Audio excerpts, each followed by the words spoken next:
Welcome to the lecture series Programming in C. This series we will focus learning on type conversion in expressions. In this module we will be learning about the numeric data type representation and how the data type is being formatted in C compiler and the way the type conversion is required for expressions like it is of two types, automatic type conversion and explicit type conversion. We will be using the terminology typecasting for converting from one data type to the other. So, we will name the classifications as automatic or implicit typecasting and explicit typecasting. First and foremost, we should know why we are supposed to do the type conversion, because the representation of the data type in a compiler will be different for different data types. Say for instance, we consider the int type of data which is dependent on the processor size. It varies from 8 bits, 16 bits and 32 bits. Depending on the processor size, the size of the int data type will be configured as 8, 16 or 32. Similarly, the double type data type will also be based on the size of the data type or size of the processor, and it varies from starting from 32 bits, 64 bits and then 128 bits. And char is a data type which is again will be having the size equivalent to the int or integer type data, and the operations involving integers will be faster than that of the operations which involves double data type. And of course, the integer operations will result in an accurate result, whereas the precision of the double type data type may be having a loss of accuracy. So, based on this we need to focus more on the type of data and its conversion. Say for instance, the integer data types can be represented using standard binary numbers. Say for example, the number integer value decimal value 7 can be represented using the binary notation 101, and the double type data can be of two sections, mantissa and exponent. So, any real number will be represented in the compiler using mantissa part into 2 power exponent part. Say for instance, if it is going to be 4.0, that will be mentioned using 0010 into 2 power 1, that is 2 into 2 power 1. So, in compiler the binary value of the mantissa will be separately stored and the exponent value will be separately stored. So, if it is going to be an integer type data, it is purely going to be of a binary value. If it is going to be a double type data which requires two parts, the mantissa and the exponent part. So, of course, the format of the data type differs. So, since it differs, we may have to focus more on converting the data from one type to the other. Say for instance, if I am trying to store an integer type value onto a float type value and a double type variable value to be stored in an integer type variable. So, this requires a sort of conversion methods.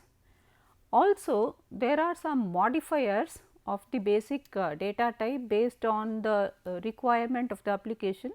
So, already we have seen the variations of the data types.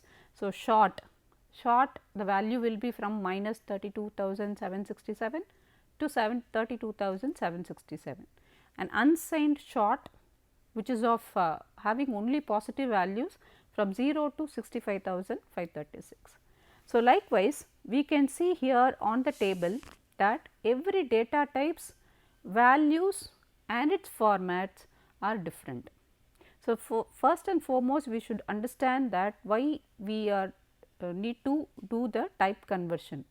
So, this is a reason that we may have to focus on learning type conversion, and this is sometimes it may even be a serious issue to be solved in the case of writing a program. We will see that in this session.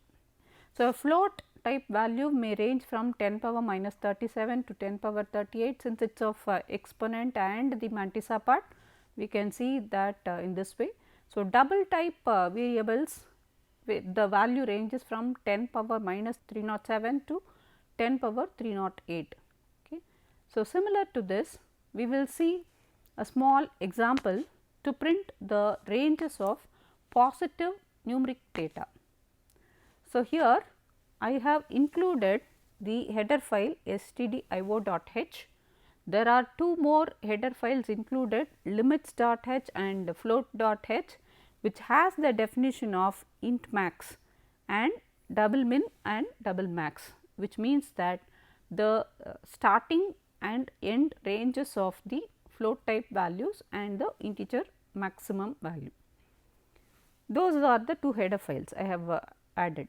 So, in the main program, if we see, we are trying to print the positive values whose range is stored in int max. So, the int max is now getting displayed, which will give us the value of the maximum value of the integer, positive integer value. Then for printing out the range of positive values of double type, we may use a %e format, which is required for printing the value in the form of mantissa e exponent. So, that is how the format of a double type variable would be. So, in case if we want that to be displayed in the same format, we can make use of the %e control string and double min and double max. So, which will display the minimum and maximum ranges of the positive values of double type. So, now we will see what would be the errors if we are not handling the data type conversion in a proper way. So, the fraction of 1 by 3 is actually 0.3333. Okay. But if we represent the same value using the mantissa e exponential part, the more bits would be required. So, in that case the error can be minimized. Of course, there will be an error related to the precision of the floating point values. So, let us see a small example here with respect to learning about the representational error. So, I am just giving a condition trial equal to 0.0 for 0. The loop starts from 0.0 and the condition for stopping the loop, it is going to be trial not equal to 10.0, and on every iteration the trial value it is getting incremented by 0.1. But the result of adding 0.1 for 100 times, it not exactly same as 10.0. So, this loop will fail to terminate in case if it is not meeting the condition criteria, the value trial is not equal to 10.0, because even if we add 100 times also, the value will not be the same as it is expected.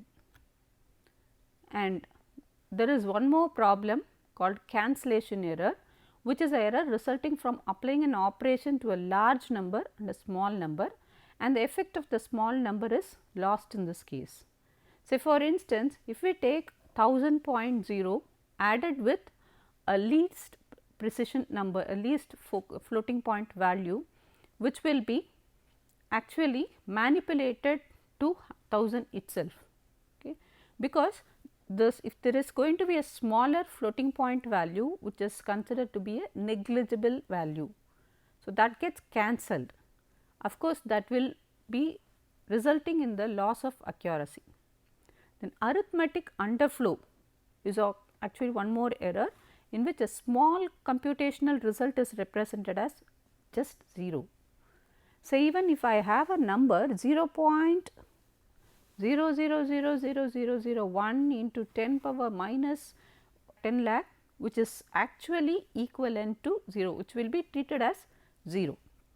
So, this again will be resulting in lot of erroneous conditions when we deal with scientific applications and numerical formula. Arithmetic overflow is an error in which the result is too large to be represented. So, in case if you are having a larger number, this may become a negative value in some machines, because the values are arranged in a circular linked list fashion. So, in that case, if a number is going to be a larger number and if we try to increment the number, that may result in a negative value also. So, some compilers handles this way. So, this may result in arithmetic overflow condition. In case if you are having character type values, the very interesting way that how the characters are being handled in a C compiler is that character values can be compared using equality operator, double equal to and not equal to operator, or by the relational operators. So, whatever be the case, the character value has to be converted to its corresponding ASCII value. But character values may also be compared, scanned, printed, and can be even converted to an int type value. So, there may be a representational error in that case, because each character has its own unique numeric code, which is represented as ASCII code, or which is standardized using ASCII, which is American Standard Code for Information Interchange. The printable characters have codes from 32 to 126 and other characters are control characters, and the digit characters starts from 0 to 9 and have the code values from 48 to 57 in ASCII. So, here the comparison of characters, say if at all if I am comparing two alphabetic values A and C, that depends on the corresponding code value comparison in ASCII. It is not numeric comparison. So, it is actually comparing the ASCII values. So, this way the formats of the data types, the way it is handled, it is stored, and the way it is being converted, it is all going to be very critical to handle. So, in this case we have to be very careful on converting the data type from one type to the other. Say for example, if it is going to be an integer division, what we can see in the screen, C equal to 9/5, which will result in a floating point value actually into f minus 32. But then since both the numerator and the denominator are purely integer, the division will also be an integer value, which will just truncate the decimal part. So, the integer by integer will always result in an integer value. So, the result may change accordingly. So, in case if we want to be very specific on the results, so we have to make this as 9.0/5.0. The value is not going to change, but the way it is represented, it is changed now from int type to float type. So, by doing so, internally how the compiler handles it, it is considering now the division to be floating point value division or the real number division. So, the result will also be a real number. So, these are all the arithmetic computations that has to be focused much. Okay. So, in this case either I have to make any one of the numerator or denominator to be a floating point value. By doing so, automatically the typecasting occurs, in the sense that if I am just making the numerator to be 9.0, which is a floating point value, and the denominator to be an integer type value, which is again 5. So, now the compiler will be able to understand that we are trying to divide the floating point value by an integer. So, the resultant is going to be a floating point value, which will be automatically typecasted. So, C compiler allows this kind of automatic typecasting. To some extent, the compiler will be intelligent enough to understand that it requires typecasting. So, on such cases automatically the compiler will be able to handle the conversion, but on some occasions, on some syntaxes, the compiler will not be able to understand that it requires or it can be done through automatic typecasting method, for which we may have to explicitly do typecasting. So, how to do that? We have to enclose the destination or the resultant data type which we want to convert within parenthesis. So, this is how I can do. If at all if I want to convert the numerical value 9 to a floating point value, I want to convert the numerical or integer value 9 to a floating point value. So, what I am supposed to do? I have to enclose the resultant data type which I want to convert, and then the value which I want to convert to floating point value. So, this is how we can do the explicit typecasting. What are the cases that automatic or implicit typecasting can be done? If it follows the hierarchy shown in the table, say starting from the lower data type short and char, then int, this is one, then int, then long, then float, and then double. The size of the data type keep increasing from the lower order to the higher order. So, if this is the case, then the automatic typecasting can be accommodated in these cases. So, char and short operands can be implicitly converted to int. Similarly, int can be implicitly or automatically converted to long. Long can automatically be converted to float. Float can automatically be converted to double. So, if it follows the order, the compiler itself will be able to understand that the typecasting can be done automatically. So, the conversions between unsigned and signed types may not yield intuitive results. So, for example, if we take float type variable as f, double type variable d, long type variable l, int I and short s. So, this is the case d plus f, f will be converted to double automatically. I slash s, in this case s will be converted to int automatically. L slash I is converted to long, and that automatic type conversion can occur, because I is of integer type, L is of long type. So, integer which is of lesser in size compared to the data type long. So, it is able to do the typecasting automatically. So, we will see a small example on conversion between char and int. So, here we can see a small program which declares the char code to be of integer type, but it requires the char code sometimes to be converted specifically to char type or int type. So, wherever it is required, accordingly we can do the explicit typecasting. These are all the way that explicit typecasting can be done. Okay, then what is the syntax that has to be followed for explicit typecasting? So, the general form is the type name which we want to get converted, the expression to be get converted has to be enclosed within parenthesis, and the expression can be now given as the input. Say for example, here I want to convert the value 9 to float type. So, enclose float within the parenthesis. Okay. So, by doing so, the integer type 9 value will be converted to float type explicitly.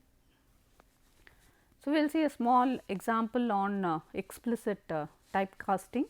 So, here we are defining an integer type variable sum with value 17, and count type value is also of integer type with value 5, and there is one double type variable named mean.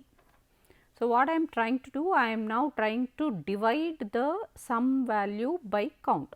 So, generally if we are giving it a sum slash count, which will actually be 17 slash 5, which will result in an integer as output,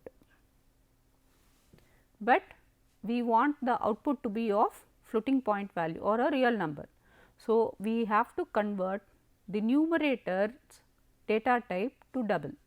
So, that should be done explicitly. In case if it is to be done explicitly, the data type which I want to convert is double. So, enclose the data type name double within the parenthesis. So, when the above code is now compiled, we will get the output in the form of the floating point value, which is 3.4. And integer promotion, it is a process by which values of integer type smaller than int or unsigned int are converted either to int or unsigned. So, how this can be done? We are trying to declare an integer type variable with value 17, a character type variable with value the character C. Also, we are declaring a sum as the integer type variable. Now, we are trying to add I plus C. Actually, C is of char type, I is of int type, but then it can be automatically promoted. The integer can be automatically promoted and the output will be 116, which is again an integer value. In C programming also supports us with built-in typecasting functions. This will help us do the typecasting from one type of data to the other with the help of library functions. So, A to F is a function which will convert string type data to a floating point value. ATBOL will convert the string type data to a long type data type, and L to A which will convert long data type to string type, and I to BA which will convert the long int type data to a string type. A to I will convert string type or the ASCII value to its int type data type. We will see a small example on the application of one particular function, say A to F. A to F function will help us convert string type data to a floating point data type representation. Say for instance, in this program we can see that we have declared a data type of type double, which is the variable name is named as RES, and we are declaring a string which is a character type array, and in the string we can try storing the value as we want it in the form of a floating point value, say in the form of mantissa E exponent form. So, this part is the mantissa part and E is a character to denote that it is a floating point representation, and this will be the exponentiation part. So, we can convert this string, actually we are giving this as a string input, and this string input can actually be converted to its floating point representation with the help of the function A to F. So, if you use the function A to F, the input is going to be the string, but then the RES variable is of double type. So, the string interestingly can be converted to a double type data. The format can also be represented as the double type data, because if we use the format string of 0.4 E, we will be able to get the result displayed in the form of a floating point value. So, henceforth we can use every sort of the conversion functions as it is displayed in the list. So, every function can convert one sort of data type to the other. Why we have certain this set of functions? Why do not we convert directly to a data type using explicit type conversion? Say for instance, if at all, if this is going to be a integer type value and if we want to convert that to floating point value, this can be done in an automatic way. In case if we want to convert floating point value to integer, so this can be done with the help of explicit typecasting, but here we have this string as an array. So, if it is an array, it has more than one value. So, wherever if we use string type data, the type conversion will be a bit different one, which has to handle an array. So, in that case, we may require some additional support of library functions for conversion of string type data to any sort of numerical data type. So, that is the list. It shows that the conversion between string type data to and fro to a numerical data type. Okay. So, these are the type conversion functions supported by the C program. So, on summarizing this session, so we have learned the way how the data can be represented and how the format of the data differs from one data type to the other. So, what are the problems that we can expect, like arithmetic overflow condition and data representational errors and cancellational errors. So, because of these errors, the output will not be the same as we expect. So, in order to avoid or in order to address these problems, we are supposed to critically handle the typecasting process or type conversion. The compiler does some sort of basic level typecasting automatically, which we call as implicit typecasting, and in case if the automatic typecasting is not handled, we have to explicitly do it by representing the data type which we want to convert within parenthesis, and we have to give the expression which we want to convert. By doing so, the type conversion on expressions can be done in a better way, so that the loss of accuracy problem can be addressed.